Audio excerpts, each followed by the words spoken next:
Kuya Dan! Uy! Oh, Sam! Nandyan na pala kayo. Bakit hindi kayo tumawag? Nasundo ko sana kayo sa terminal. Kayong dalawa lang ba ni Rochelle? Nasaan sila tito at tita? Akala ko next week pa kayo eh. Nanorpresa kayo ha? Daming tanong ah. Kami lang talaga ni Rochelle ang umuwi, kuya. Sila mama ayaw iwan ng resto. Saka na raw sila uuwi dito. Eto kasing si Rochelle eh. Gusto munang lumayo sa mausok na lugar. May ilang araw kasi siyang bakasyon sa trabaho. Kaya naisipan niyang pumunta rito. Alam naman sila mama. Hindi sila papayag kapag umuwi na mag-isa si Rochelle. Kaya pinasama na ako. Ganun ba? Babae kasi. Natural lang sa magulang na mag-alala. Abay, halin muna kayo sa loob ng bahay. Hindi man lang kasi nagpasabi na uuwi pala. Nakapagpaluto sana ako kay nanay ng masarap-sarap na ulam. Nakakaya naman sa inyo. Ang galing mo pa naman magluto, Sam. Ay naku Kuya Dan, huwag ka na masyadong mag-abala pa sa mga pagkain. Mas gusto namin yung mga sariwang gulay lang. Kahit nga yung inibabaw lang sa kanin eh. Umay na rin kasi kami sa mga karne. Alam mo na, may restaurant kami. Umay na ako sa mga luto ni Sam. Sus, kunwari ka pa Rochelle. Palagi ka naman nagpapaluto sa akin. Ayoko kasi magluto. Gusto ko kumain lang. Oo nga pala, kamusta na ang negosyo nyo? Maayos naman kuya. Nakikilala na ngayon. Marami na rin kami mga suki kahit papano. Nakatulong talaga yung pag-aaral mo ng pagluluto, no? Ay oo, sinabi mo pa. Teka, nasan nga pala sila tiyo tiya? Nasa bukid. May patanim kasi ngayon ng palay. Mamaya pang uwi nun, hapon. Ano bang pinagkakaabalahan mo dito kuya? Bukod sa pagbubukid. Eh di paghahayop. Magpahinga muna kayo habang nagluluto ako ng makakain ninyo. Ipapasyal ko kayo sa farm. Ang dami ko ng mga hayop ngayon. Yung kwarto na tinulugan nyo dati nung umuwi kayo dito, yun uli ang gamitin nyo. Dumiretso na kayo doon. Dalhin nyo na rin yung mga gamit nyo. Mamadaliin ko na tong pagluluto ko. Ayos lang kami kuya. Huwag kang masyadong magmadali. Di pa naman kami gutom eh. True. Paano naman kami magugutom kung ito si Sam nagbaon ng sandamakmak na food sa biyahe? Takot kasi yan magutom. Ipinaglihi talaga yan ni Mama sa kaldero. Ganun ba? Eh mainam nang may pagluto ko kayo para may kainin tayo habang nagkukwentuhan. Matapos dalhin ni Sam ang kanilang mga gamit sa silid, ay dumiretso siya sa banyo para maligo. Saktong paglabas niya ay tinawag na sila ni Dan para kumain. Masayang naging kwentuhan na magpinsan habang kumakain. Pagkatapos noon, ay nag-aya si Sam na puntahan ang lugar kung saan nag-aalaga ng mga hayop ang pinsang si Dan. Dinala naman sila ng binata sa likod bahay at ipinagmalaki ang kanyang munting negosyo. Wow naman kuya! Ang dami mo ng alagang baboy ah! Parang farm na nga ito. May mga manok at baka pa. Ang astig ah! May isdaan din ako sa bandaron. Tilapia pa nga lang ang laman. Gusto nyo makita? Saan banda? Dun! Tara na! Sakto, pwede na yatang bingwitin ng mga tilapia. Ang lalaki na nila. Bukas mag-ihaw tayo kuya ha? Oo ba? Kahit ilan pa. Mukhang mag-i-enjoy ako dito sa kusina nyo ah. Ayos yun. Makakatikim kami ng luto ng magaling na cook na may certificate. Umay na rin ako sa mga luto ni nanay eh. Huwag niyo sabihin sa kanya babatukan na naman ako nun gamit yan sangkalan. Mukhang maganda ang banding nyo ni Tia. Sa dami ng mga alaga mong hayop, saan mo naman dinadala ang mga yan Kuya Dan? Ha? Huwag mong sabihing wala kang buyer niyan. Anong gagawin mo sa lahat ng alaga mo? Ang totoo niyan, may pinagdadalhan ako ng mga yan. Kinukulang pa nga yan kaya bumibili pa ako ng mga baboy sa ibang farm. Talaga? Ibig sabihin, sobrang asensado ng negosyo mo. Tiba-tiba ka pala. Paldong-paldong pera mo kuya. Humble billionaire ka pala.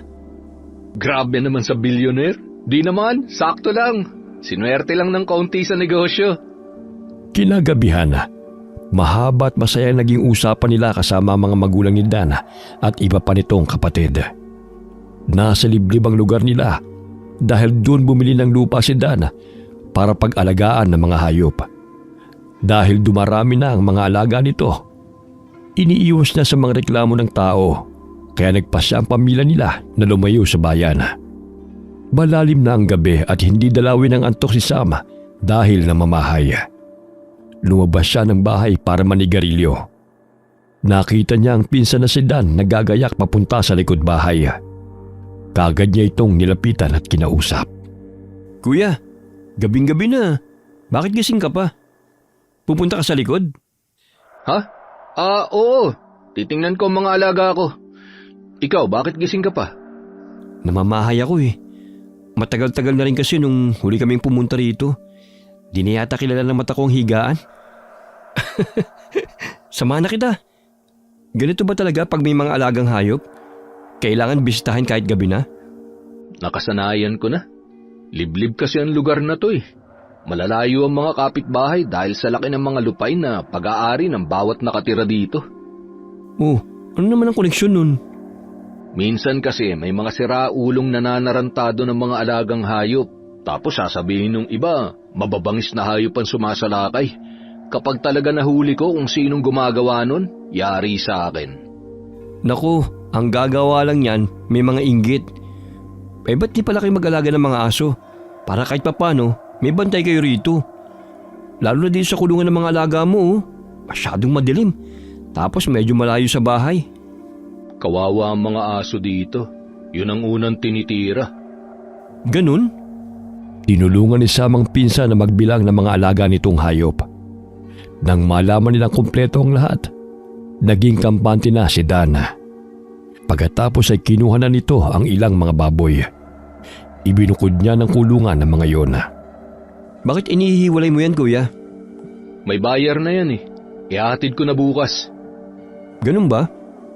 Pwede bang sumama? Ha? Naku, hindi ka pwede dun. Pang matatapang lang ang gawain yun. Magdi-deliver ka lang talaga ng mga baboy, kuya? Bakit kailangan matapang? Sasabak ba muna sa gera tapos kailangan malagpasan ng mga pagsubok? At kailangan buhay at ligtas sa mga baboy kapag nadala sa buyer? Grabe adventure yun ah. Parang ganun na nga. Seryoso? Gusto mo malaman? Sa totoo lang, curious ako. Pwede mo ikwento?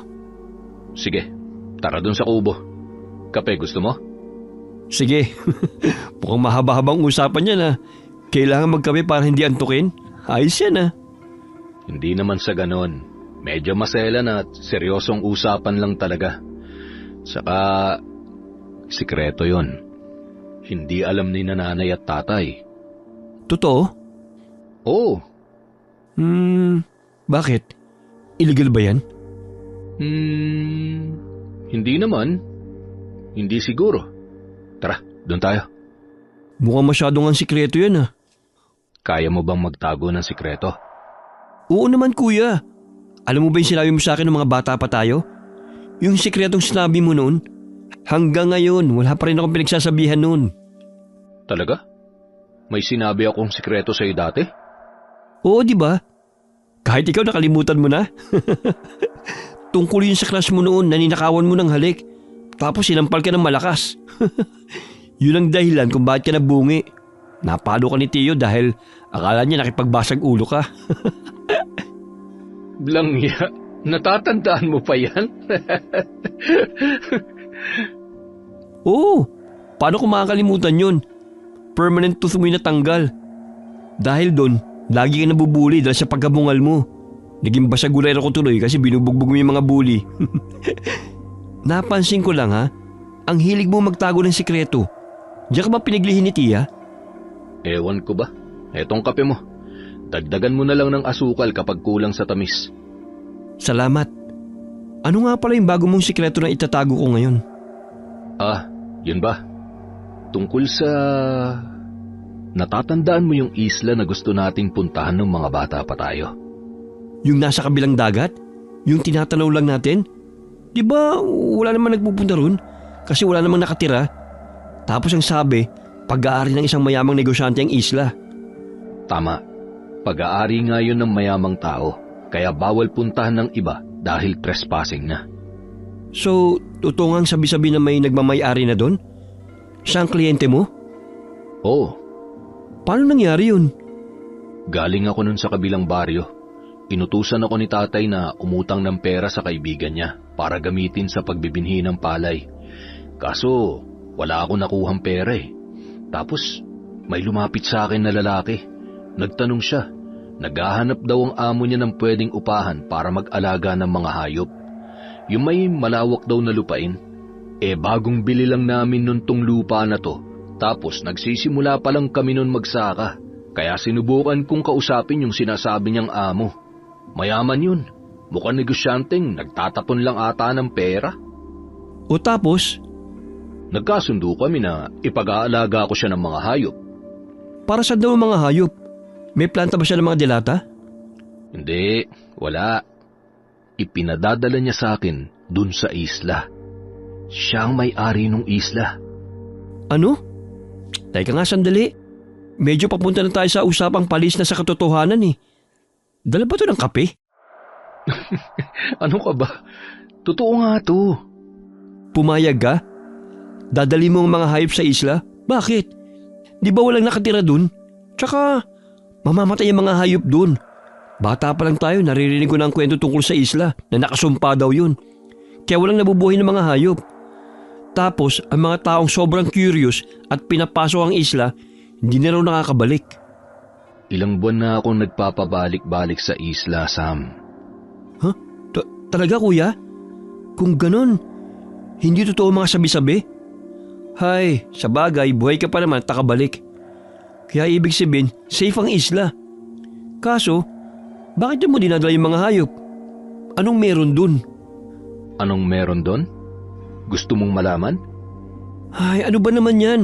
Nagkwento ka pa tapos parang ayaw mo namang sabihin. Tama ba yun? Sabihin mo na lahat. Huwag ka namang bitin. Sige, sasabihin ko na. Sa isla, maraming aswang doon, Sam. Isla yon ng mga aswang. Ano? Aswang? Kuya naman, nananakot ka ba? Pambira to. Lalo namang di ako maniniwala sa sinasabi mo. Yan ang totoong kwentong barbero. Marami nagsasabi na may aswang, pero wala namang makapagpatunay. Sino ba makakapagpatunay pa sa aswang? Natural, ang mga nakakakita sa kanila, pinapatay na ng mga halimaw na yun. Paano pa sila magkukwento kung patay na sila? Di ba? O tapos ikaw buhay pa. At pabalik-balik ka sa isla na sinasabi mong may aswang? Ganito, makinig ka. Nalaman ko kasi sa kliyente ko na ang isla na yon ay sa angkan talaga nila. Nakasumpa ang angkan nila na sa loob ng 1 dekada may ipapanganak na aswang. Kaya ang ginagawa nila, kapag isinilang ang batang yon, dinadala na kaagad nila sa isla. Gawain na nila yon hanggang sa ginawa na nilang negosyo.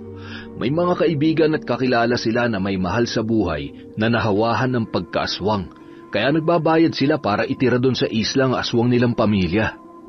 Kaya walang nabubuhay na hayop doon dahil sa mga aswang? Eksakto! Kaya rin ang mga pumapasok doon ay hindi na nakakabalik dahil nilalapan ng aswang? Nakuha mo? Talino mo? Ikaw, bakit buhay ka pa? Iba kasi ako. Dinala ako dun sa isla na may-ari at ipinakilala sa mga aswang bilang tagadala ng pagkain nila. Kaya hindi nila ako pwedeng lapain. Kasi kapag ginawa nila yun, magugutom sila. Mamamatay sila. Shit, ano klaseng trabahong pinasok mo kuya? Masaya ba yan? Hindi. Pero exciting. Paano naging exciting yan? Hindi mo alam kung makakabalik ka pa kapag pumunta ka ron. Mga halimaw yun. Paano kung gutom na gutom sila at hindi ka nila makilala? Nakikita mo tong kwintas ko? Oo, ano naman yan? Bigay ito na may-ari ng isla. Isa daw tong mabisang agimat. Dahil dito, hindi ako magagawang saktan ng mga aswang. Ilang beses ko nang napatunayan yun. Sa katunayan nga, ilang beses kong sinubok ang mga aswang na lapain ako. Pero hindi talaga nila magawa. Takot sila sa kwintas na to. Kaya hindi ako natatakot. Nagugustuhan ko na nga ang trabaho ko eh. Grabe, ang astig ng mga aswang, Sam. Anong astig sa aswang kuya? Yung mga mata nila kapag galit at gutom, ang gandang tingnan. Ang gaganda nilang tumitig. Para bang mga pulang hiyas na nagliliwanag.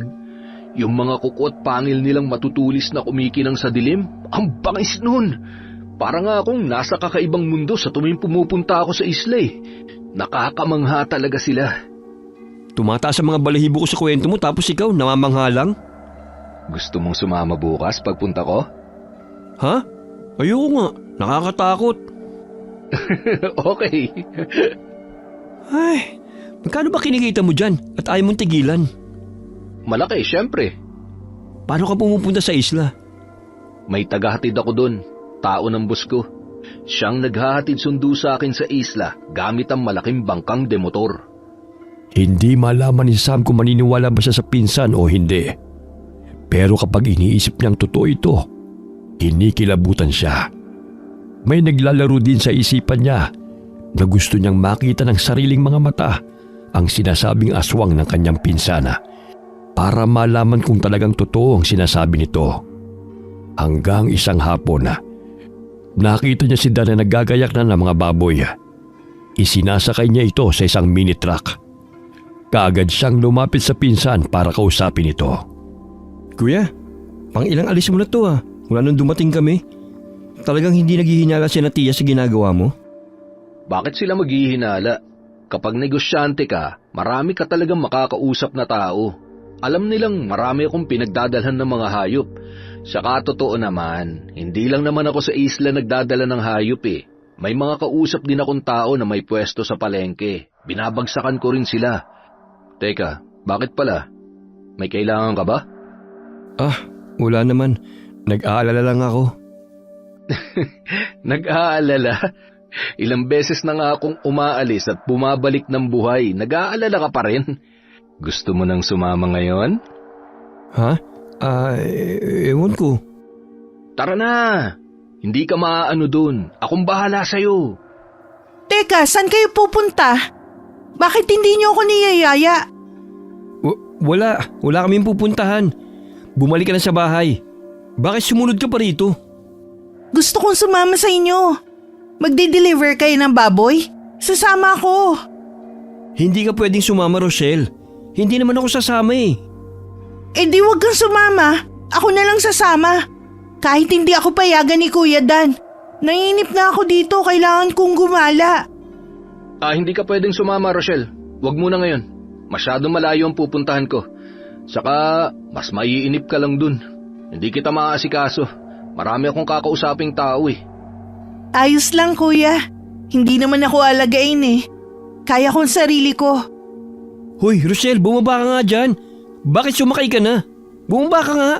Hindi ka pwedeng sumama dun. Che, maiwan ka dyan, Sam. Ay, ang tigas talaga ng ulo. Walang nagawa si Sam kundi ang sumama na lang din. Dahil hindi niya mapababa ang kakambal sa mini truck, kaya sumakay na rin siya. Tahimik lamang sina Dan at Sam sa biyahe at tanging si Rochelle lamang ang nagsasalita. Panay tanong ng babae at sinasagot lang nila na maiksi. Ay, ano ba naman yan? Ang boring niyong kausap. Umurong ba mga dila niyo? Ang tahimik niyo Nangyari sa inyo? Wala, itulog mo na lang yan. Mukhang malayong pupuntahan natin. Malayo pa ba, Kuya Dan? Medyo lang. Sam, mukhang maganda yung kwintas mo. Anong kwintas yan? Mahilig ka rin pala sa mga gemstones? Nako, Kuya Dan, may kwento ang kwintas na yan. Hindi ba, Sam? Oo, pero malamang gawa-gawa lang nila mama yun. Kwento? Ano yun? Parinig nga. Sabi ni mama, ipinanganak daw kami ni Rochelle na triplets. Triplets? Lumaki tayo na dalawa lang kayo. Kung triplets kayo, nasan yung isa? Namatay ba? Di naman kinuwento ni nanay yan sa amin. Saka kahit si lolo at lola, wala sila nabanggit na ganyan. Hindi na raw pinag-usapan, baka daw kumalat pa. Anong nangyari sa isa niyong kambal? Hindi talaga tao ang kakambal namin yun. Ahas daw. Pagkatapos raw namin lumabas ni Rochelle, lumabas din ang ahas na may balot pa ang katawan, na parang plastic na manipis. Tapos kumawala daw yung ahas sa balot niya. Bago daw umalis ang ahas, tinuklaw pa raw si Rochelle. Hindi raw kasi umiyak si Rochelle nung ipinanganak. Kaya akala nila ipatay na siya. Pagkatapos daw tuklawin ng ahas, umiyak si Rosel. Nataranta daw sila. Gusto nilang hilahin yung ahas, pero mabilis daw gumapang palayo. Natakot sila na baka lalong mamatay si Rosel dahil sa kamandag ng ahas. Tapos nalaman nilang nag-iwan pa ito ng batong hiyas. At ito yung kwenta sa suot ko ngayon. Mutya? Mutya ng ahas ang hiyas na yan. Ayos ah. Bakit ikaw may suot, hindi si Rochelle? Hindi kasi pwede sa akin yan. Nagkakasakit daw ako kapag sinusuot sa akin ni Mama noon, sabi niya. Kaya kay Sam na lang binigay.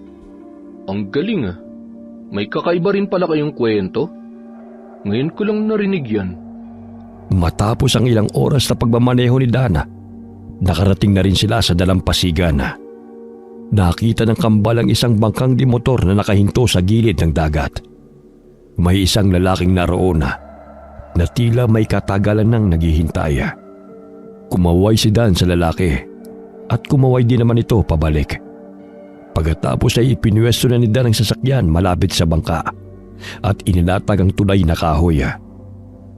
Itinaboy niya ang mga baboy para sumampa sa bangka.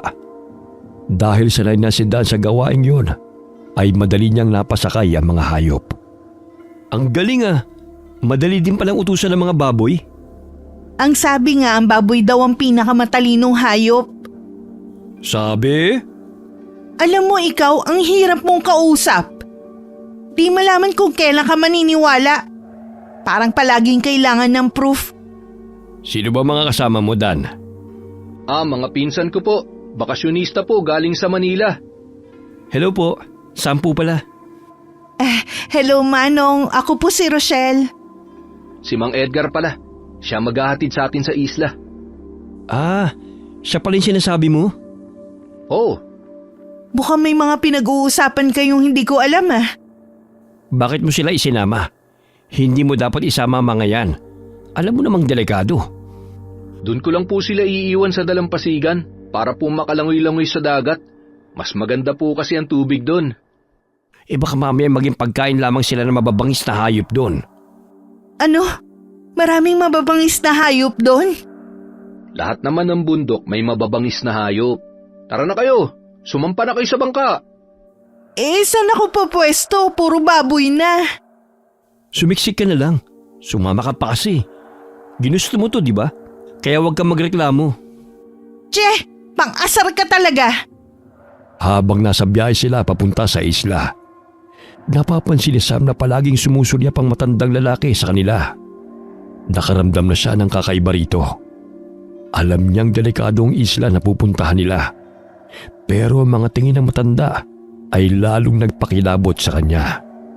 Hindi naman niya makausap ang pinsana dahil abala ito sa pag-aasikaso sa mga baboy. Mayroong mga baboy na malilikot at gustong tumalon sa tubig. Hindi naman makakatakas ang mga ito dahil nasa kulungan. Pero bahagyang tumatagilid ang bangka dahil nagpupuntahan sa isang parte ang mga baboy. Kaya pinaghihiwa-hiwalay ni Dan ang mga ito. Matapos ang ilang minuto, nakarating na rin sila sa kabilang pangpang. Mayroong mini truck doon at ito ang ginagamit ni Dan sa paghahatid ng mga hayop sa lugar na pinagdadalhan niya. Pagkababa nila sa bangka, muling nagsalita ang matandang lalaki. Huwag mo nang isamang babae, Dan. Iwan mo na lamang siya rito. Dito ka na lang namin hihintayin sa bangka. Bilisan nyo na lang ang pagbalik. Po? Bakit naman po? Mas mainam na ang ganoon kaysa magkaproblema sa huli. Ayos lang po ako, Manong. Magdadala lang naman po kami ng baboy sa customer ni Kuya Dan Tapos babalik din po kami. Huwag na po kayo mag-alala. Kuya Dan, mukhang may tama naman si Manong Maiwan na lang kami dito ni Rochelle. Hihintayin ka na lang namin dito. Ha? Ayoko. Sasama ako kay Kuya Dan. Maiwan ka dyan, Sam. Ano ka ba, Rochelle? Makinig ka nga sa akin. Dito na lang tayo.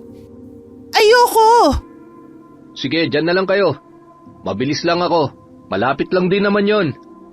Sasama ako, Kuya. Napakamot ng ulo si Sam nang makitang sumakay na sa truck ang kapatid. Wala siyang nagawa kundi ang sumakay na rin kaysa magpaiwan. Bago siya umalis ay narinig pa niya ang bulong ng matandang lalaki. Pero hindi na lamang niya pinansin. Ang titigas ng ulo. Bahala kayo. Wala pa namang proteksyon ng babae. Dalian nyo na lang. Bumalik kayo kaagad ha. Huwag na kayong magliwaliw. Dan, huwag kang magpapaabot ng 1 oras. Opo! Ang kulit ng matandang yun. As if namang magpapaiwan ako kasama niya sa bangka, no? Hindi talaga ako magpapaiwan doon. Nakita mo ba ang tingin niya sa akin? Mukhang manya ka matandang yun. Mabait yun. Wala sa mata niya ang pagiging mabait. Ang sarap dukutin ng mata niya. Baka naman may dahilan siya kung bakit ganun siya makatingin. Ano naman ang dahilan niya? Basta. Kuya Dan, huwag tayo magtagal ha. Ganun na nga mangyayari. Nang marating na nila ang lugar, inilibot ni Sam ang kanyang paningin. Nakita niya na isang maliit na baryo ito. Habang pumapasok ang kanilang sasakyan, isa-isang naglalabasan mula sa mga kubo ang naninirahan sa baryo. Mga normal na tao ang itsura nila, pero matatalim kung tumingin. Mahaba ang kanilang buhok na para bang hindi pa nagugupitan mula na nagpunta sila sa isla. Hindi na makilala kung sino ang lalaki at babae sa kanila dahil sa pare-parehong kasuutan at itsura. Tagusan ang kanilang mga titig na para bang may masamang binabalak. Nanlaki ang mga mata niya nang makita ang isang lalaking tumutulong malapot na laway. Hindi rin nakaligtas sa kanyang paningin ang pagtulis ng kuko nito. Naramdaman niya ang pagsiksik ni Rochelle sa kanyang tabi. Nanginginig ito at pinanlalamigan ng kamay. Teka, anong lugar to? Bakit ganyan sila? Anong tribo ba sila? Nakakatakot naman, mukha silang mga halimaw. Mga halimaw talaga sila. Ano? Mga aswang sila, Rochelle. Kaya alerto ka. Aswang? Bakit tayo pumunta sa lugar na to kung mga halimaw nandito? Ito ang trabaho ko. Huwag kayong mag-alala. Hindi naman nila kayo sasaktan. Sigurado ka ba, Kuya Dan? Ngayon naintindihan ko na ang ibig sabihin ng mga tingin na yun ni Manong. Dapat pala hindi na ako tumuloy. Hindi ka kasi marunong makinig eh. Hindi nyo kasi sinasabi ang totoo. Maniniwala ka ba? Hindi ko rin alam. O kita mo na? Dalian na natin. Gusto ko nang umalis dito. Hindi na maganda ang pakiramdam ko. Tingin pa lang nila parang nilalapa na ako. Nang marating na nila ang malaking kubo, ay ipinasok na doon ni Dan ang sasakyan. Pagkatapos binuksan niya ang pintuan ng kulungan ng mga baboy, saka hinayaang bumaba ang mga ito. Bumaba naman si Sam sa sasakyan, habang si Rochelle ay naiwan sa loob dahil natatakot siyang madagit ng mga kakaibang tao. Maya-maya'y may dumating na isang matandang babae. Mabuti at dumating kayo na maaga ngayon. May kasama ka, Dan. Oo, huwag niyong gagalawin. Aalis din kami agad. Bakit ka nagsama ng hindi dapat isama? Ang babaeng yun walang proteksyon. Hindi ko masasagot ang buhay niya. Halimaw ang mga nakatira rito. Kapag may masarap na pagkain sa kanilang pang-amoy, nababaliw sila. Kaya mo naman silang pasunurin, hindi ba, tanda? Hindi sa lahat ng oras. Humahalimuyak ang amoy ng babae. Bilisan ninyo at umalis na kayo agad. Excuse me po. Aswang din po ba kayo? Lahat ng nandito ay aswang. Okay po. Salamat. Habang nag-uusap sila, ay bigla silang nakarinig ng malakas na kalampag sa unahan ng sasakyan. Kasunod nito ang malakas na sigaw ni Rochelle. Dali-daling napatakbo si Sam para tignan ng kapatid. Kasunod niya si Dan at ang matandang babae. Naabutan nilang tinatangay ng isang aswang si Rochelle. Biglang nataranta si Sam at nagmamadaling hinabol ito para iligtas ang kapatid. Nang maabutan ay hinawakan niya sa braso si Rochelle, habang si Dan naman ay kinuha ang kanyang latigo na buntot pagi sa sasakyan. Mabilis niyang hinabol ang aswang at saka hinagupit ito ng latigo. Pero nanlaban ang aswang. Binitiwan nito si Rochelle at galit na inatake si Dana. Sa sobrang pagkasabik ng aswang na makuha ang babae, ay nawala ito sa katinuan. Hindi na niya nakilala si Dana at pati ang matandang aswang na pinuno nila sa lugar. Kahit anong saway na matandang babae, ay hindi na nakikinig ang aswang na sumalakay. Pinoprotektahan nito si Rochelle para hindi nila malapitan. Para maawat ang aswang, nagpalit na ng anyo ang matandang babae bilang aswang na hamok. Isa itong uri ng aswang na may mahabang buhok at kayang paggalawin na parang may sariling buhay. Hinagupit ng matanda ang aswang na sumalakay gamit ang kanyang buhok. Pero hindi nito iniinda ang mga atake na matanda. Aswang na kiwig ang sumalakay na halimaw. Isa itong uri ng halimaw na mukhang malaking aso. Makunat ang balat nito, kaya hindi nakakaramdam ng sakit. Matatalim ang ngipin nito at mas mahaba ang pangil kaysa sa ibang aswang. Kada hagupit ng matandang aswang sa kiwig gamit ang buhok ay kinakagat lamang ito ng halimaw. Dahil sa talas ng ngipin ng kiwig ay napuputol niya ang buhok ng hamok na matanda. Patakbong umakyat sa dingding ang kiwig para kumuha ng buwelo. Pagkatapos ay tumalon ito at sinalakay sila. Pinagsusuwag sila gamit ang mahabang pangil. Sinunggaban pa nito ng malakas ang matandang hamok. Dahilan para tumalsik ito at tumama sa dingding. Nang makita ng aswang na tumumba ang mga inatake niya, kaagad siyang bumalik sa anyong taong may mahabang buhok at balahibo.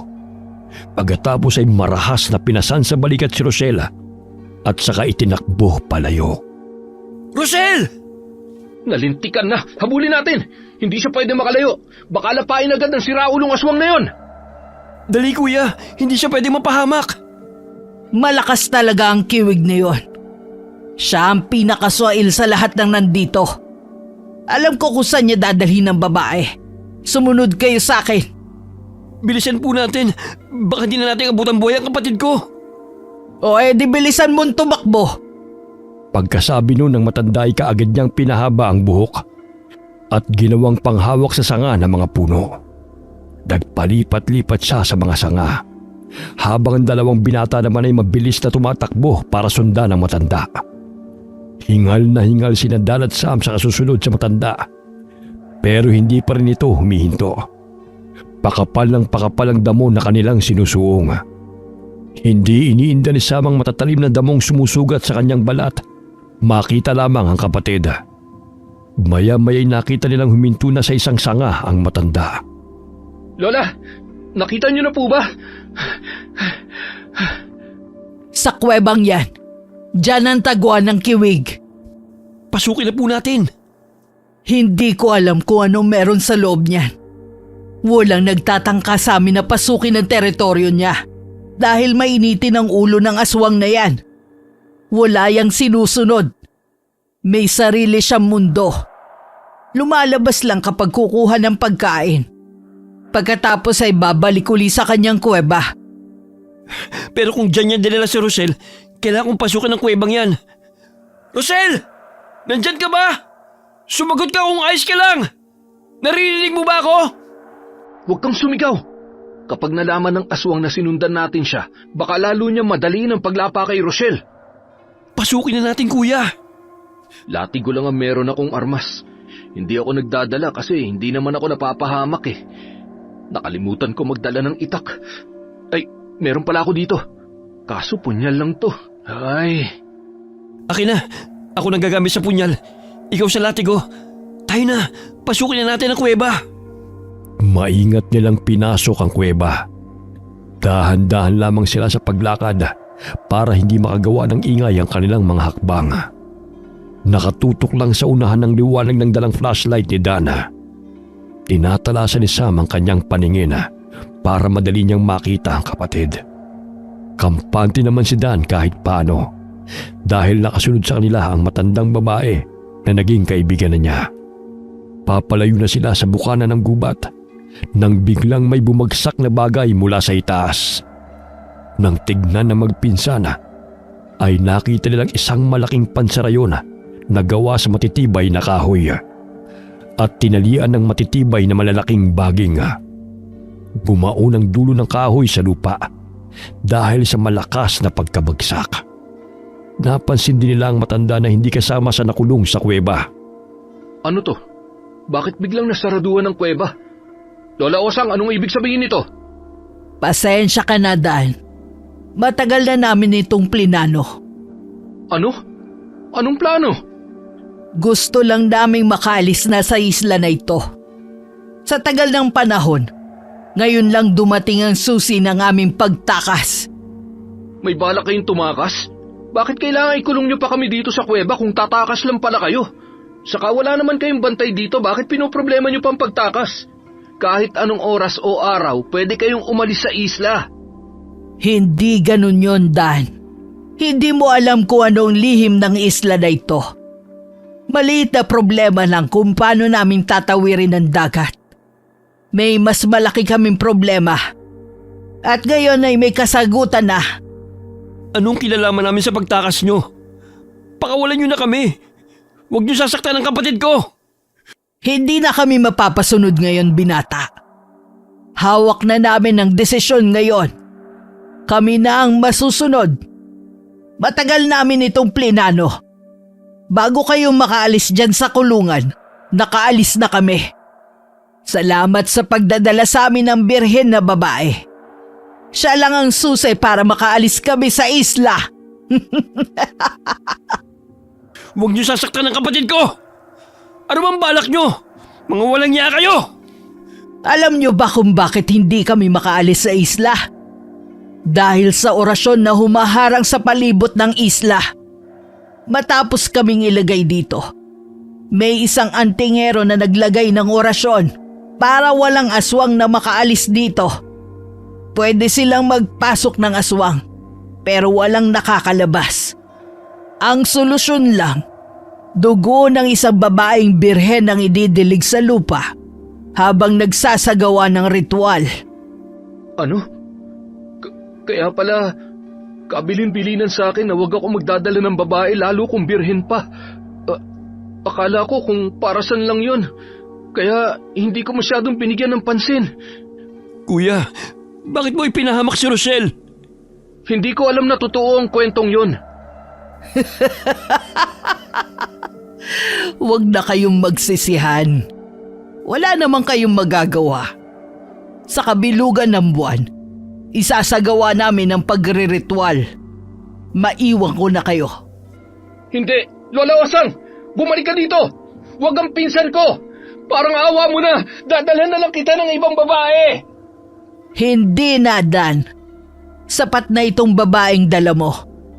Wala nang ibang pagkakataon kundi ngayon lang. Kahit anong pagsigaw at pagmamakaawa ni Dan sa matanda, ay hindi na siya pinakinggan nito. Pagkalabas ng matanda sa kuweba, ilan pang mabibigat na pansarang kahoy ang bumagsak sa lupa. Nakita pa nila ang matanda na may sinenya sana. Maya-maya'y may lumapit na ilang aswang.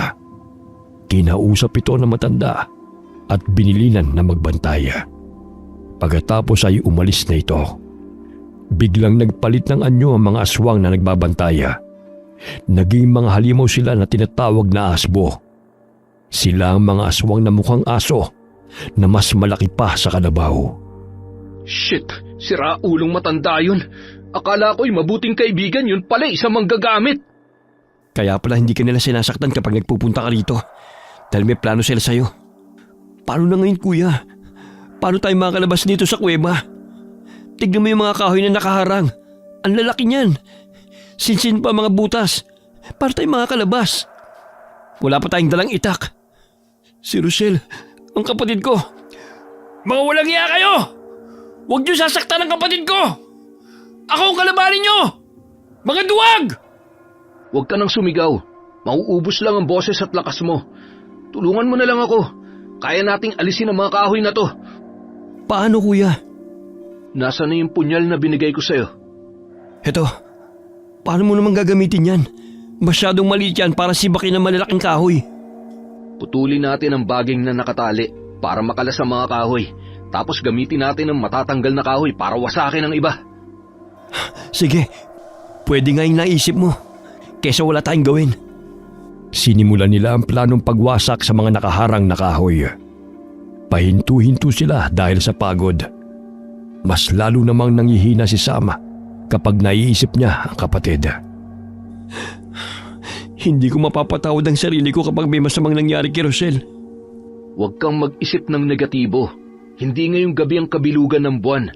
Kailangan natin makaalis dito bago sumapit ang kabilugan ng buwan. Oo nga pala. Kaso may mga asungot sa labas. Mahihina lang ang mga yan. May kaduwagan ng mga asbo. Madali silang takutin. Kapag nasaktan ng isa sa kanila, matatakot na ang iba. Mukhang marami ka nang alam sa kanila. Paano mo nalaman ang mga yan? Sabi ni Mang Edgar. Oo nga pala, ang matandang yon.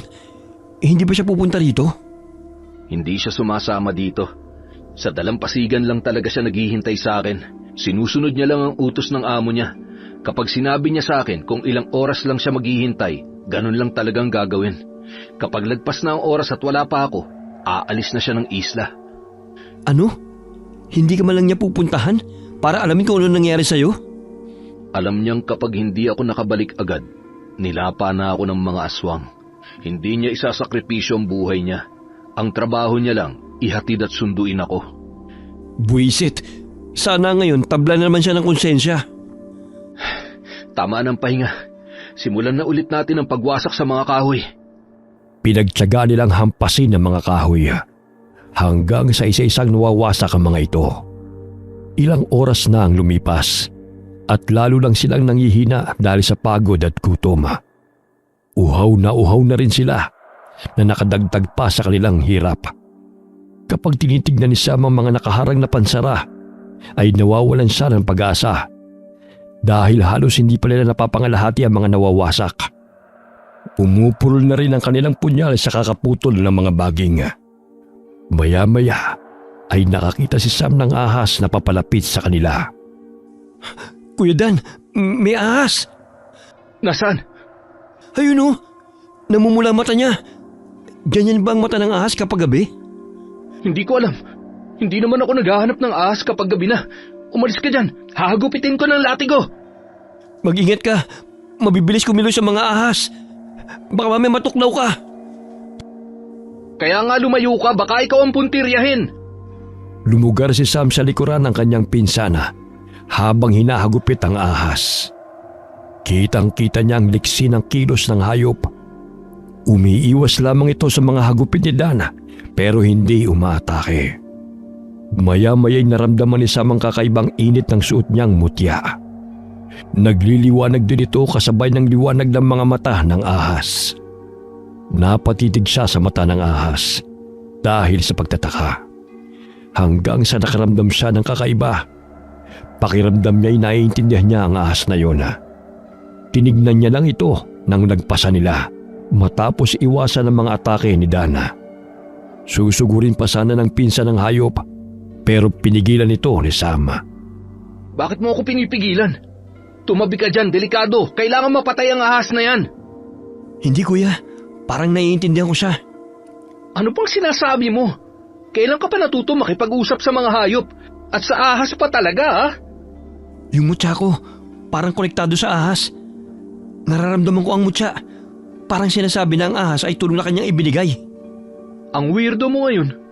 Nakalampas tuloy yung ahas. Sundan natin kuya. Papasok ang ahas sa loob ng kuweba. Susundan natin? Baka may daan doon. Hindi naman siguro papasok ang isang hayop sa isang lugar kung alam niyang walang lalabasan. Baka may ibang daan palabas. Sundan natin siya. Maliit lang yung ahas, Sam. Kahit saan, kasya yun. Basta susundan ko siya. Sam! Bumalik ka dito! Hindi nakinig si Sam sa pinsana. Sinundan niya ang ahas. Maya-maya'y narinig niyang nakasunod na rin sa kanya si Dana. Tahimik lang silang sumunod sa ahas hanggang nakita sila ng pagsangang daan sa loob ng kuweba. Sandaling itinaas ng ahas ang kanyang ulo at tila inaalam kung alin ang daan na tatahakin. Pagkatapos ay nilakbay ng ahas ang kaliwang daan. Nagiging matubig na ang kuweba. Malamig ang tubig na pumapatak galing sa itaas. Nang makakita si Sam ng naiipon ng tubig sa isang sulok, nilapitan niya yon at uminom. Itigil mo na yan, Sam.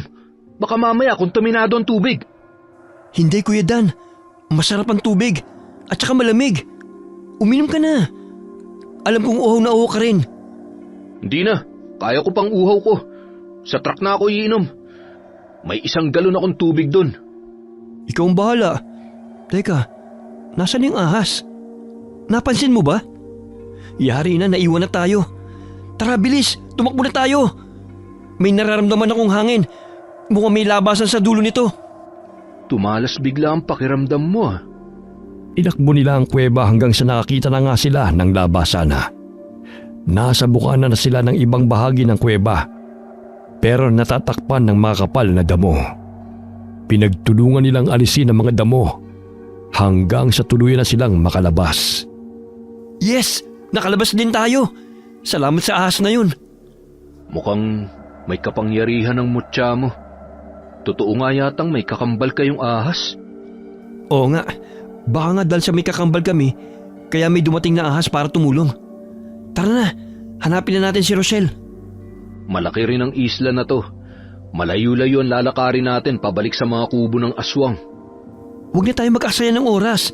Kailangan na natin makabalik. Huwag tayong magmadali. Kailangan makahanap tayo ng mga halamang gubat na pwedeng panlaban sa mga aswang. Sa tingin mo meron dito nun? Baka wala nang natira. Baka inalis na ng mga aswang yung mga halaman na alam nila makakapatay sa kanila. Di nila magagawa yun. Ano sila, nagpapakamatay? Eh ano bang halaman yung hinahanap mo? Yung makabuhay. Anong itsura nun, kuya? Kasing laki ng palad mo ang dahon nun. Hugis puso. Gumagapang na parang baging at matinik ang katawan. Sige, kabila ang tingin tayo. Doon ka sa kaliwa, dito ako sa kanan. Lalong napapabagal ang paglalakad nila dahil sa paghahanap sa halamang makabuhay. Naiinis na rin si Sam dahil wala silang makita na kahit anong halamang pwedeng panlaban sa mga aswang. Dumampot siya ng puto na tuyong sanga nang may makita sa lupa at inihahampas niya yun sa mga damo na kanyang dinaraanan. Maya-maya'y napatalon siya sa pagkagulat nang may asang tinamaan. Dali-dali namang lumapit si Dan sa kanya, pero imbis na sa asa mapatingin ay natuon ang kanyang paningin sa pinanggalingan ng ahas. Ito na! Ito ang makabuhay! Nakakita ka rin, Sam! Ayos! Akin ang punyal! Yan na ba yun? Hindi ko nga nakita yan eh. Nagulat ako kasi may ahas na nakapulupot dyan. Huwag ka nang matakot sa ahas. Mukhang kakampi mo naman yan eh. Mukhang tinulungan ka na makita ang halaman. Akin na yung punyal. Eto na. Ano bang gagawin mo dyan? Paano yung naging pangontra sa aswang? Gamit ang tinik nito, kaya silang maparalisa. Yung katas ng dahon naman, nalalapnos ang balat nila. Gaano karaming kukunin natin? Yung sapat lang. Baka di na tayo makalakad. Oo nga. Binalumbo ni Dan ang nakuhang makabuhay para madaling buhatin. Tig-isang bitbit ang ginawa para sa kanilang dalawa. Iginawa na rin niya si Sam ng latigong yari sa makabuhay. 5 latigo ang ginawa niya para may reserba. Pagkatapos ay naglakad na uli sila. Ilang minuto ang lumipas. Napansin nila na bumalik sila sa bukana ng kuweba kung saan naroon ang mga aswang na asbo na nakabantay sa labas. Dito tayo bumalik? Shh! Huwag ka maingay. Marami-rami sila, kuya. Haharapin ba natin? Wala tayong ibang magagawa. Diyan ang daan pabalik sa truck natin. Sabay tayong umatake.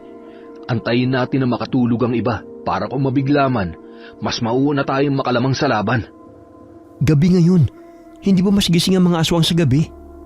Malay mo, mainip sa kababantay tapos antukin.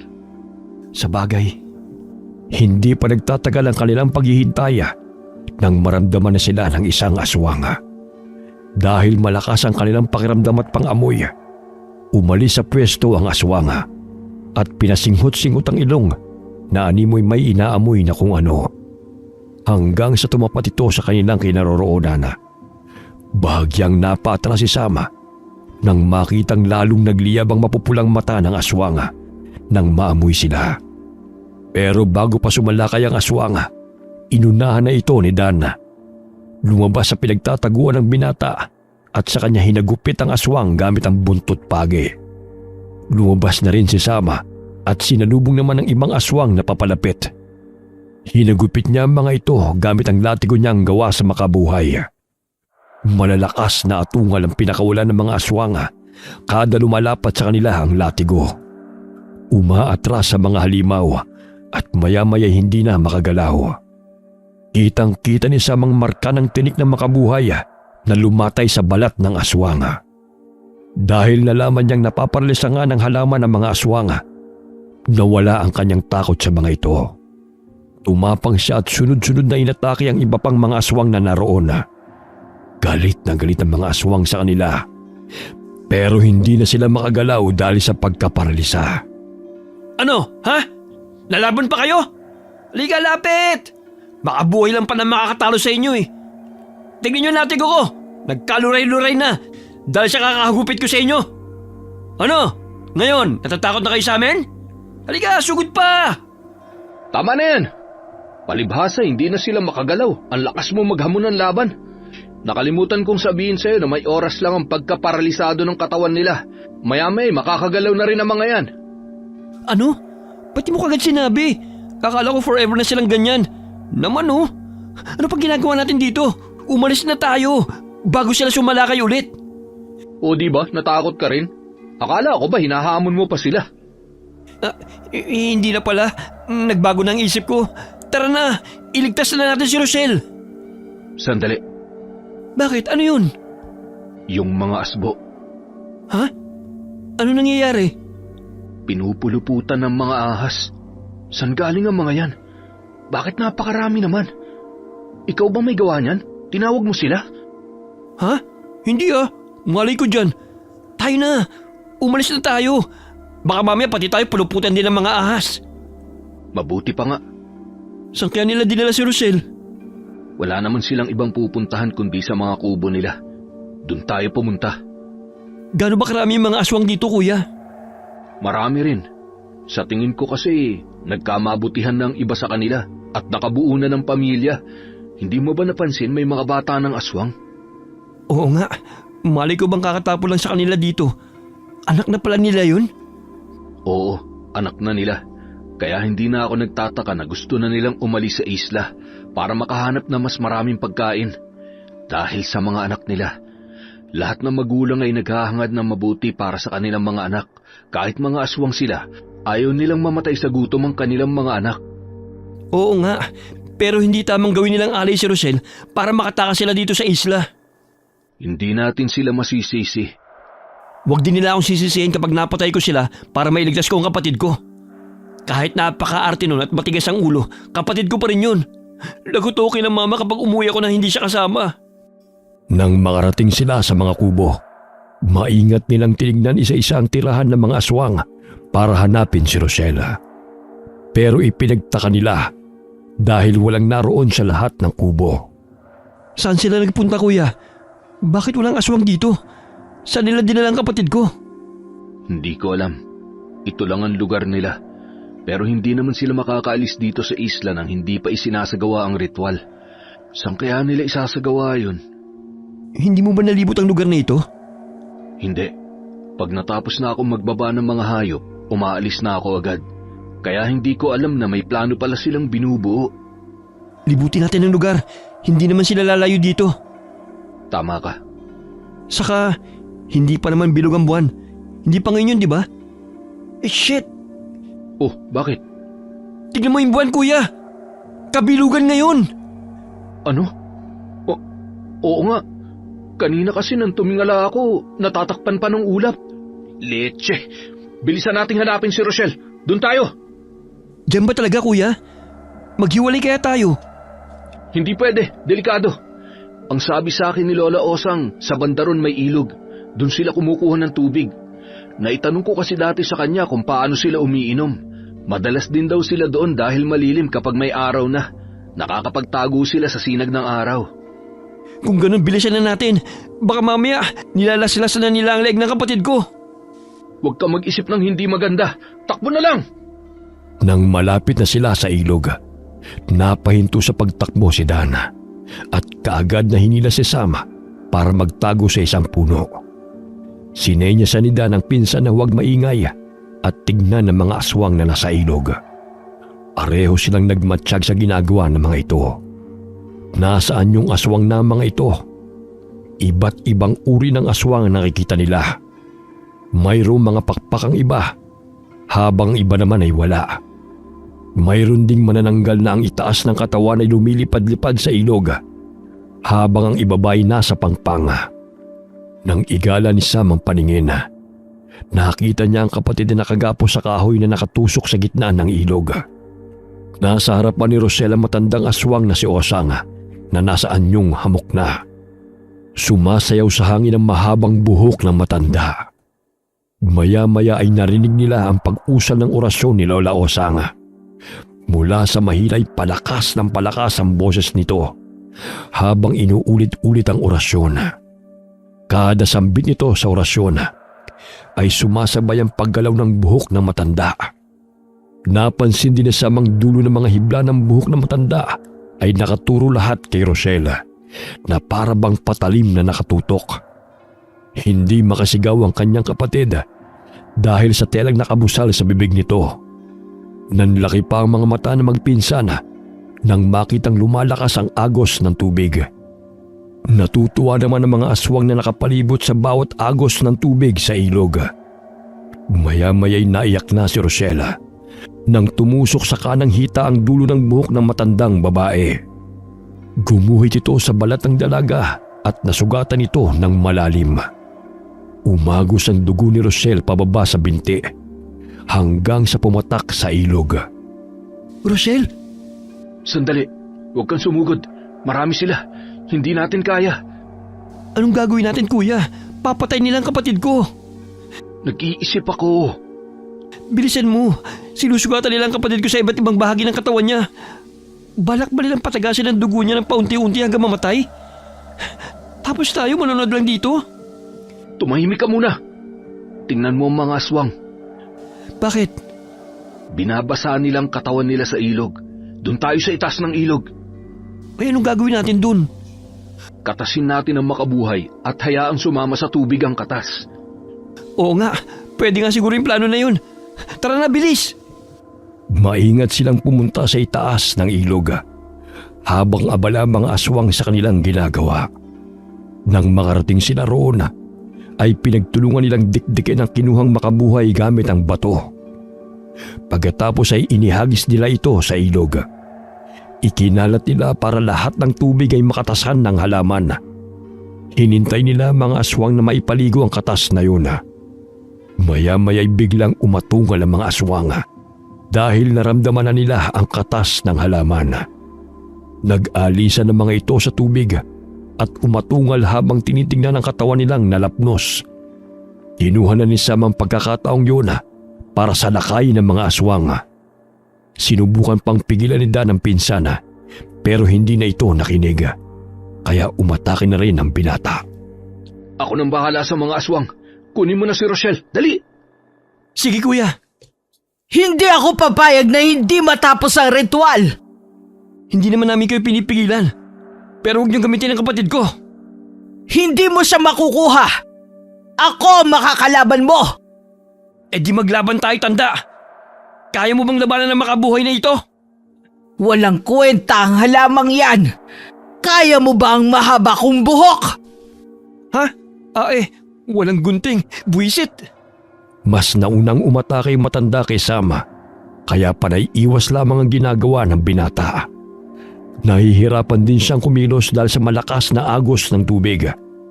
Kahit matanda na si Lola Osang, ay maliksi pa rin itong kumilos, lalo na at bilog ang buwan. Bawat buhok na tumatama sa katawan ni Sam ay pinababagsak siya nito sa tubig. Pero agad siyang bumabangon at muling umaatake. Pero hindi niya malapitan ang matanda. Hindi rin tumatama ang latigo niyang gawa sa makabuhay. Dahil napipiko na siya sa matanda, tumakbo na lamang siya para sakalin ito. Sinalubong naman siya ng mga buhok nitong para ng ahas na lumilipad-lipad sa hangin. Pero ang ipinagtataka niya, dahil panay lamang ang hagupit ng matanda sa kanya para bang iniiwasan nito na masugatan siya ng buhok. Alam ni Sam na matalim ang dulo ng buhok ng matanda na para bang punyala, pero hindi yun ginagamit ng aswang. Dahil doon ay umatake siya ulit. Nilito niya ang aswang hanggang sa mahawakan niya ang buhok nito. Hinigit niya ito, dahilan para matumba ang matanda sa tubig. Hinila niya ito at dinala sa maagos na parte ng ilog. Sa kanya binitiwan ang buhok. Dali-dali niyang nilapitan si Rosella at gamit ang punyal na nakasuksok sa kanyang bewang, pinutol niya ang pagkakatali ng kapatid. Dalian mo, Rochelle! Pumunta ka na kagad sa pangpang! Kunin mo tong isang latigo. Gamitin mong panghagupit sa aswang. Tayo na! Saan ka ba pupunta? Bumabangon ng matanda sa tubig. Lulunurin ko siya. Mag-iingat ka! Huwag ka nang papahuli sa mga aswang, ha? Oo na! Muling hinarap ni Sam ang matandang aswang, pero nakita niyang masamang tingin ito kay Rochelle. Naghahanda ang aswang na salakayin si Rochelle. Lalong namula sa galit ang mga mata ng matandang hamok. Diretso ang tingin ito sa kapatid ni Sam na nooy papunta na sa pangpanga. Maya-maya'y gumalaw na uli ang mga buhok ng matanda. Umaba ito at balak puntiryahin ang dalaga. Mabilis na tumakbo si Sam para harangin ang buhok. Saktong pagtapat niya ay tumusok sa kanyang tagiliran ang dulo ng buhok. Natigilan ng matanda sa nangyari. Bigla nitong hinugot ang buhok, dahilan para pumatak ang dugo ni Sam sa tubig. Walang yaka! Hindi dapat sinamahan ng dugo mo ang dugo ng babaeng berhen! Sinira mo ang ritual! Ano? Nasira ang ritual dahil sa dugo? Ganun? Didagdagan pa natin. Huwag mong gagawin! Lalapain kita! Ginagawa ko na. Nakita mo to? Sinusugatan ko na ng punya ng katawan ko. Dugo ko lang pala magpapayak sa'yo. Dadamihan ko pa. Sira ulo ka! Lapain sila! Walang iiwang buhay! Dahil sira ng ritual, gawin pagkain ang mga yan! Patayin sila! Napalingon si Sam sa paligid. Nakita niya ang mga aswang na nasa pampang ng ilog. Nanlilisik ang namumula nilang mga mata. Naghabaan ang kanilang matutulis na kuko at pangil.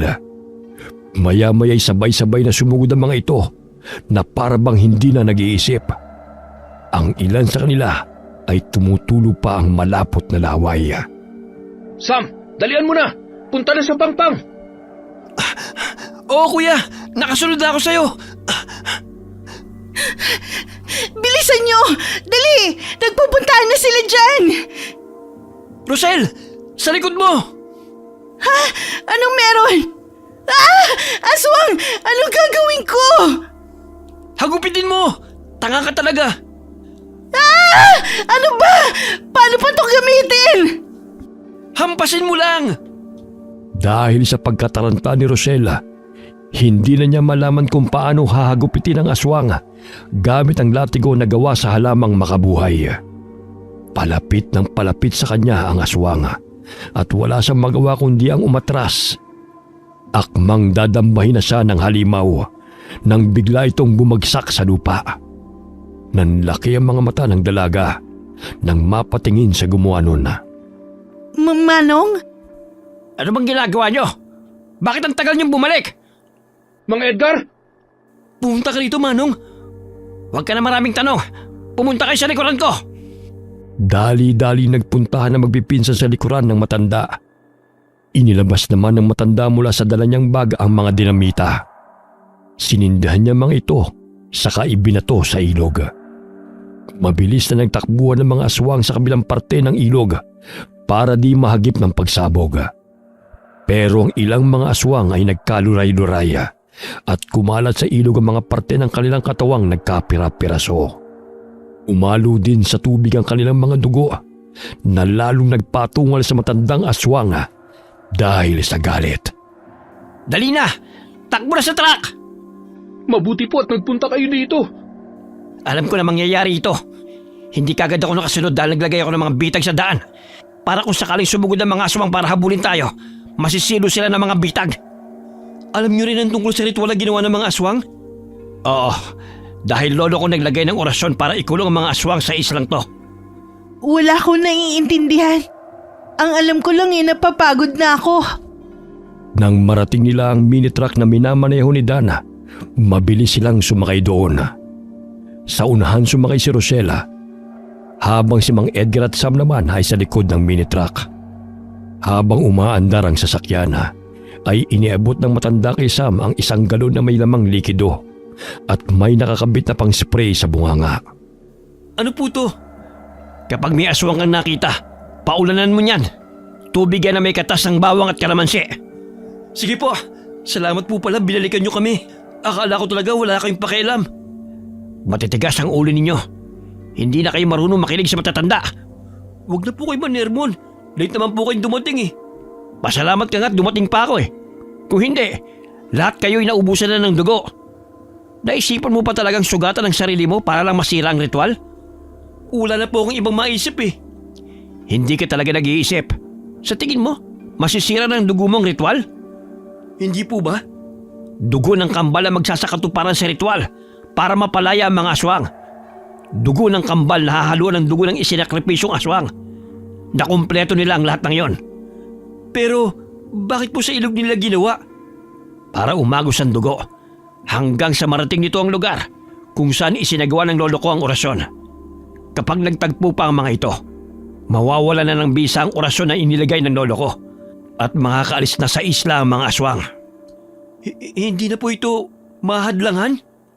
Hindi na. Hindi ko alam kung paano. Hindi na ituro ng lolo ko kung paano ang gagawin sa oras na mangyari ito. Baka talagang nakatadhana ng palayain sila. Kapag po nakalaya sila, kakalat lang mga aswang at manlalapa na sila ng mga tao? Wala na tayong magagawa ron. Ang kailangan na lang natin gawin ngayon ay makaalis ng buhay sa isla na ito. Dahil kapag naabutan nila tayo, hindi sila papayag na mabuhay tayo. Galit na galit sila sa atin. Oo nga po. Maya-maya'y natahimik sila nang makarinig ng aswang na umatungal. Kasunod nito ang pagaspas ng mga pakpak sa himpapawid. Napatingala sila para makita kung ano ang ingay na yon. Mukhang may humahabol sa ating mga aswang. Normal lamang na may hahabol sa atin. Ang mga bitag na ginawa ko ay sa lupa lamang. Yung umatungal kanina, nabitag na. Patay na yon. Ang hindi ko lang nalagyan ng bitag ay ang himpapawid. Kaya ligtas sa mga manananggal. Ang galing din po nang nakaisip nito, no? Dito itapon ang mga nakasumpa nilang mga kamag-anak.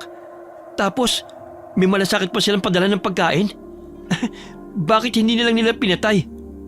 Bakit hindi mo itanong sa pinsan mo? Po, may alam si Kuya Dan dito? Walang gumagawa ng desisyon nang hindi pinag-iisipan ng pakinabang nila. Sa bagay, tama po kayo. Natigil sila sa pag-uusap nang biglang may manananggal na umatake sa kanila. Dali-daling binugahan ni Sam ang aswang ng likido mula sa hawak niyang galon. Mabilis na umatras ang aswang at nabangga pa ito sa isang puno, dahilan para mabali ang kanyang pakpak. Pero nang tignan ni Sam ang langit, may mga manananggal pang pasugod sa kanila. Para silang malalaking panike na sumusugod. May mga asbo na rin at kiwig na humahabol sa kanila. Binabangga nila ang sasakyan para mapahinto ito. Mabilis namang naibabalik ni Dan ang balanse, kaya hindi sila tumataob. Sa paulit-ulit na pagbangga ng mga asbo sa truck, nasira na ang pinto sa tapat ni Rosella. Tumila po ng pintuan at tinamaan pa ang isang aswang. Malakas na sumigaw ang dalaga dahil sa takot nang makitang sumasabay sa tapat niya ang mabilis na asbo. Nang makakuha ito ng tiyempo, ay tumalo ng asbo para hablutin ang dalaga. Pinagsisipa naman ito ni Rosella, kaya nakagat ng aswang ang kanyang binti. Sumigaw sa sakit ang dalaga nang bumao ng matalim na pangil ng aswang. Pero kaagad ding bumitaw ang asbo at nang bumagsak sa lupa, ay nakita nilang nangingisay ito. Ano nangyari doon? Malay ko! Pero buti nga sa kanya! Ang sakit ang kagat niya! Baon na baon sa laman ko! Wala mang rabies ang mga aswang! Baka maging aswang na ako nito! Huwag naman sana! Hindi ka magiging aswang. Yung dugo mo pa nga yata ang pumatay dun sa asbo eh. Mukhang mas malakas ang kamandag mo kaysa sa laway nila. Nagagawa mo pang magpatawa, kuya! Hindi nakakatawa! Hoy! Dalihan mo na sa pagdadrive! May nakasunod na naman! Ibigay mo na lang ang binti mo. Kagatin mo na lang sila na maubos na. Siraulo ka! Ilaglag kaya kita nang ikaw na ang lapain nila! Ayos lang kayo dyan? Hindi! Sino magiging maayos sa sitwasyon na to? Rosel, kunin mo tong galon! Aanhin ko yan! Isprayan mo ang mga aswang! May katas ng bawang at kalamansi ito! Dapat kanina mo pa binigay! Huwag ka na nga panayreklamo! Abutin mo na lang to! Dali na! May papalapit na sa iyo dyan! Pagkabigay ni Sam ng galon, ay binalingan naman niya ang mga manananggal na tila hindi nauubos ang bilang. Patuloy siya sa pagbubuga ng likido sa mga aswang. Hanggang sa mapansin niyang ubos na ang laman ng galon at yun na rin ang huli. Inihagis na lamang niya ang mga galon at hindi niya sinasadyang tamaan ng ilang manananggal. Bumagsak ang mga ito at sumabit sa sanga ng mga puno. Ginamit naman ni Mang Edgar ang natitira pa niyang dinamita. Habang si Sam ay sinasalubong ng hagupit ang mga aswang na umaatake, gamit ang latigo niyang gawa sa makabuhay. Buisit! Hindi ba napapagod ang mga aswang na yan sa kakasalakay nila? Hindi ba nila naisip na kung sana yung magpahinga na lang sila at maglaan ng lakas na languyin ng dagat kung gusto nila makalis ng isla? Patawa ka rin, bata. Sabi ka mga aswang na yan sa karne ng tao. Natural lang na hindi nila haayaan makawala ang masarap na pagkain. Wala na tayong panlaban. Malayo pa ba tayo sa bangka? Bakit parang lumayo ito kaysa nung papunta pa lang sa lugar ng mga aswang? Babagal kasi ang takbo ng truck. Mahirap ang daan. Baka mamaya bigla na namang tayo sumalpok sa kung saan. Mahirap na. Pagod na pagod sila sa pagkipaglaban sa mga aswang na hindi nagsasawa sa pag-atake. Lumapad ang ngiti ni Sam nang makita na ang dalampasigan. Pagkahinto ni Dan sa sasakyan ay nagmamadali silang bumaba. Tinakbo nila ang bangka. Pero bago pa sila makalapit, ay sakto ring nagdatingan ng mga aswang sa pangunguna ni Lola Osang. Lola, baka naman pwedeng patakasin mo na lang kami. Kalimutan na natin ang nangyari. Magkanya-kanya na lang tayo ng alis dito sa isla. Nagawa niyo naman na yata ang ritual. Makakaalis na kayo, di ba? Marami kayong napatay sa amin. Sa tingin nyo, ganun na lang yun. Patas na lang po tayo, Lola. Nakakuha naman po kayo ng dugo sa amin. At magagawa nyo ng maalis ang sumpa sa isla na ito. Hindi na namin po kayo pipigilan. Umalis na kayo kung gusto nyo. Basta payagan nyo rin kaming umalis dito. Patas na po tayo. Paano naging patas kung may mga buhay kayong kinuha? Samantalang kami, hindi namin kayo gustong patayin. Dugo nyo lang ang kailangan namin. Huwag ka nang magmalinis, tanda. Alam natin ang totoo. Huwag ka nang umiyak sa mga kasama mong namatay. Di ba't yun naman talaga ang balak mo? Ang ialay din ang dugo nila? Tinulungan lang kita na gawin yon. Wala sa plano ko ang magbuwis ng buhay. Pero ngayon plano ko nang pumatay. Lapain sila! Nalintikan na. Hindi magandang kausap ang matandang aswang. Hindi rin siya pwedeng kasosyo sa negosyo. Anong gagawin natin? Lumaban! Kami nang bahalang harapin ang mga aswang na ito. Tulungan mo si Mang Edgar na itulak ang bangka. Okay. Hoy! Kayong dalawa! Huwag kayong patatalo sa kanila, ha? Kapag namatay kayo, kukunin ko ang katawan nyo at pupugutan ko kayo ng ulo. Tandaan nyo yan! Napakasadista ng kapatid mo, Sam. Nananalaytay kasi sa dugo niya ang kamandag ng ahas. Di ba? Kinagat siya ng bibi pa, kaya nabuhay siya. Oo nga pala. Baka nga may kamandag ng ahas ang dugo niya. Nakakapatay kasi siya ng aswang kapag kinakagat siya ng mga halimaw na yun eh. Talaga? Joke lang naman yung sinabi ko eh. Hindi joke yun. Atake na, nandyan na sila. Nagsagupaan uli sila sa dalampasigan. Nakipaglaban na magpinsan gamit ang kanilang latigo. Hinarangan nila ang bangka para hindi makalapit ang mga aswang doon. Napansin ni Sam na hindi makalapit sa dagat ang mga aswang. Kaya sinabihan niya si Dan na huwag lumayo sa tubig ng dagat. Naalala nila na ang dagat ay maalat tulad ng asin. Kaya natatakot ang mga aswang na mabasa. Pero nang pahabaan ni Lola Osang ang kanyang buhok, mabilis niyang ginapo si Sam at hinigit. Nang mailapit ito ang binata sa kanilang panig, ay sabay-sabay na inatake ng mga aswang ang binata. Pasugod na si Dan para iligtas ang pinsan.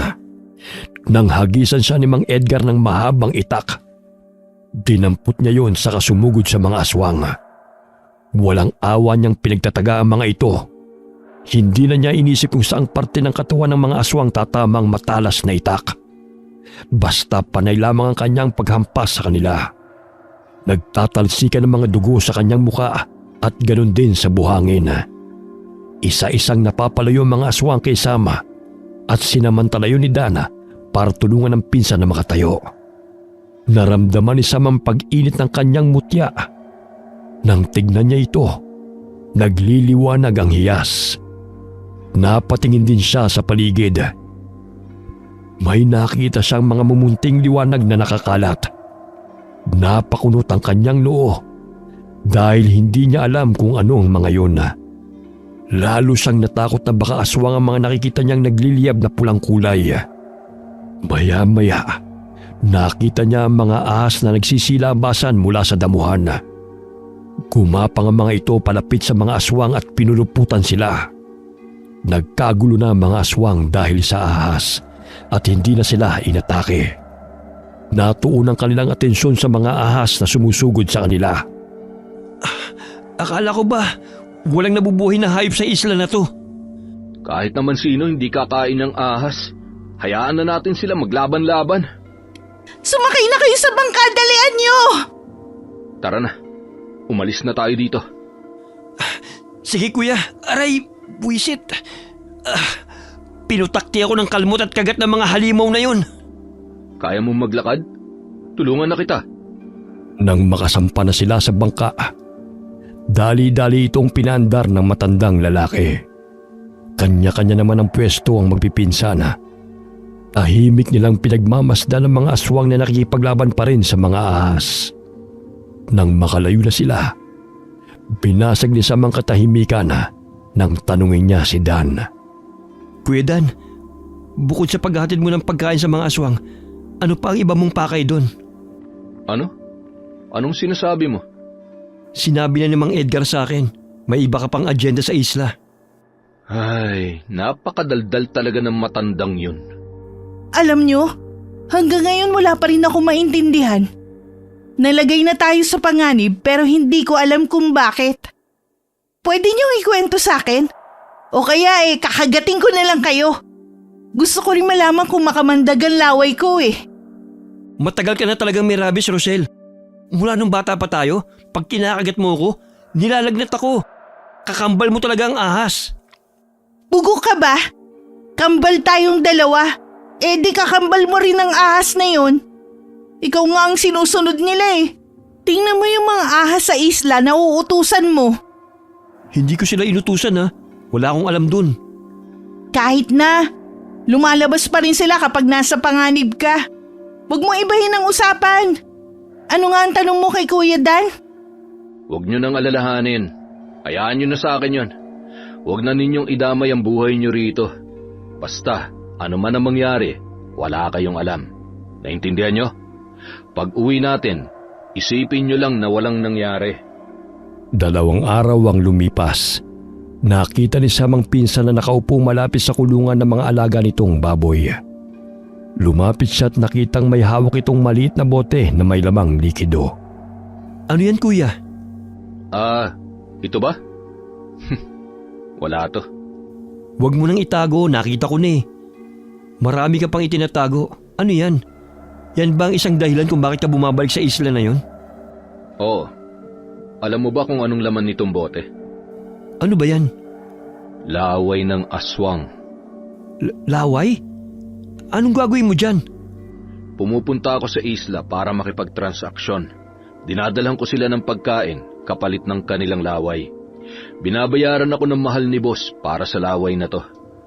Anong ginagawa niya sa laway ng aswang? Ginagamit niya para hawahan ng mga taong gusto niya. Mga mayayaman, anak ng mayayaman.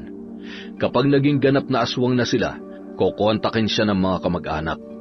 Walang ibang pagdadalhan sa mga aswang nilang mahal sa buhay, kundi sa isla lang na yon. Dahil doon, ligtas sila. Walang hiya. Ibang klase magnegosyo ang boss mo ha. Ginagawa niyang aswang ang mga tao. Tapos pagkakapirahan niya. Paano na ngayon kung sakaling makalis na ng tuluyan yung mga aswang sa isla? Wala na siyang negosyo? Hindi ko alam. Matalino yung tao na yon. Halangang bituka, walang konsensya. Pati kamag-anak tinatalo niya. Alam mo ba, hindi lang akong tagahatid ng pagkain sa islang yon. Hindi lang din si Mang Edgar ang tagahatid sundo. Ilang grupo kami, pero ang iba, hindi na nakakabalik. Maswerte lang ako kasi meron akong anting-anting, kaya hindi ako nagagawang lapain ng mga aswang. Saka, ako lang ang bukod tanging kumukuha ng laway nila. Itigil mo na yan kuya. Ikakapahamak mo yan. Baka balikan ka nila. Huwag ka na magpakita sa taong yun. Oo, tama ka. Kasi oras na malaman niyang wala ng aswang sa isla, ako ang una niyang babalikan. Ang mga aswang, isa-isa nang kakalat sa iba't ibang panig ng bansa. Manghahawa sila, manlalapa, magkakalat ng lagim. Galit ang mayroon sila para sa mga tao dahil ikinulong sila sa isla at pinahihirapan. Sigurado maghihiganti sila sa mga tao. 2 panig ang hahabol sa atin.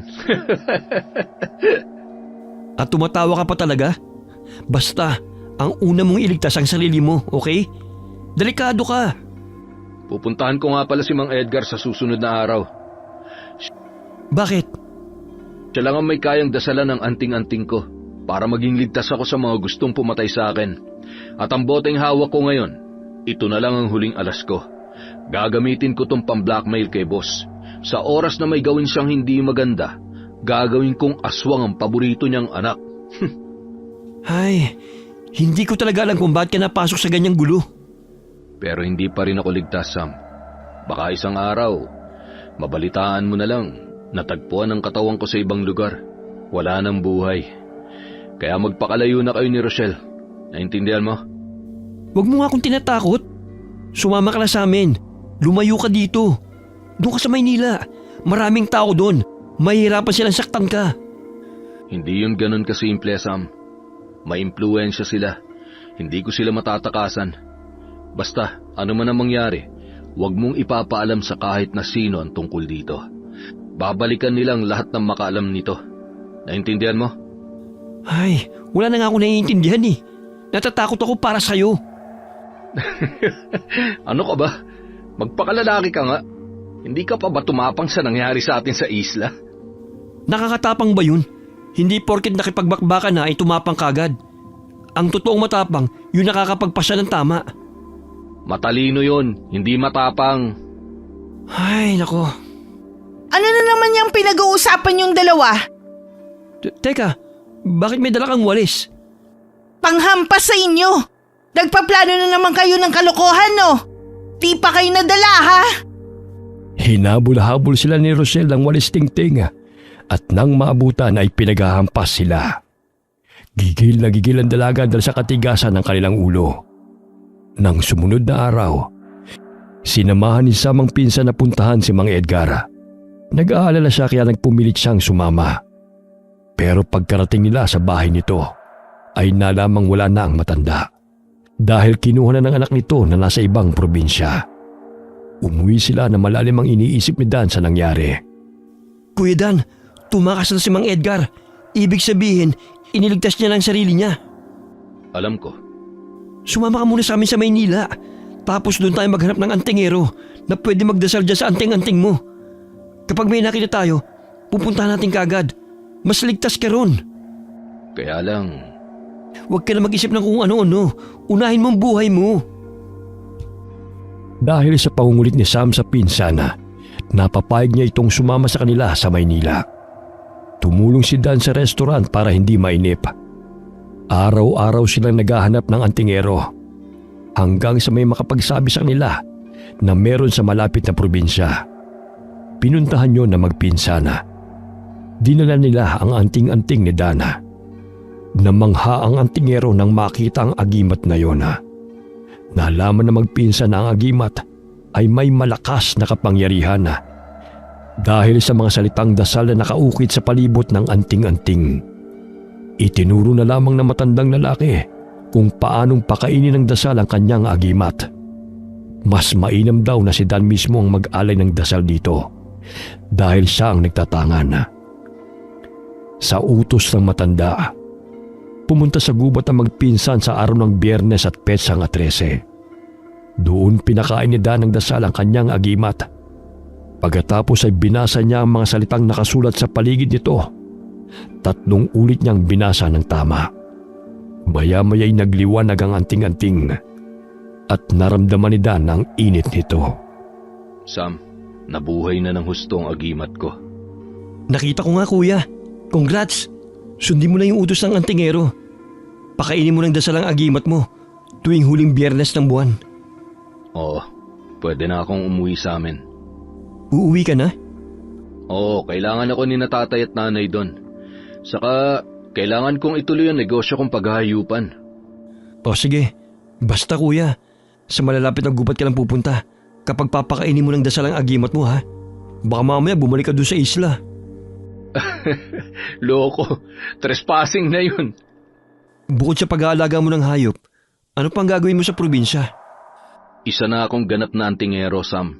Kapag may aswang sa amin na aali-aligid, ako ang tutugis sa kanila. Hindi na ako natatakot sa dati kong boss. Hindi ako tatablan ng bala. Makapangyarihan ang agimat ko. Ay, mas makapangyarihan pa rin ang dasal kuya. Magdasal ka palagi at magsimba tuwing linggo. Siyempre gagawin ko rin yan. Salamat ah. Pasensya na nga pala sa pagdala ko sa inyo sa panganib nung umuwi kayo sa amin. Nakakailang hingi ka na ng sorry kuya. Nakakaumay na rin. Umuwi na tayo. Oo, tara na. Magbakasyon pa rin kayo sa bahay ha. Dapat kumpleto na kayo. Kasama si Tiyo at Tia. Ikaw magkumbinsi sa kanila. Patigas ang ulo nun eh. Sa kanila talaga nagmana si Rochelle. Bakit ikaw? Kanino ka nagmana? Kay Lolo. Talaga? Parang hindi naman. Pagkaraan ng ilang araw, nagpasya ng umuwi si Dan sa kanilang probinsya. Umuwi siyang may malapad ng ngiti sa mga labi. Alam niyang ang kanyang pagbabalik ay hindi lamang para sa kanyang kaligtasan, kundi para na rin sa kanyang mga kababaryo. Alam niyang naglilipan na ang mga aswang at handa na siyang magpakilala bilang isang magiting na antingero na lalaban sa mga halimaw. Wakas.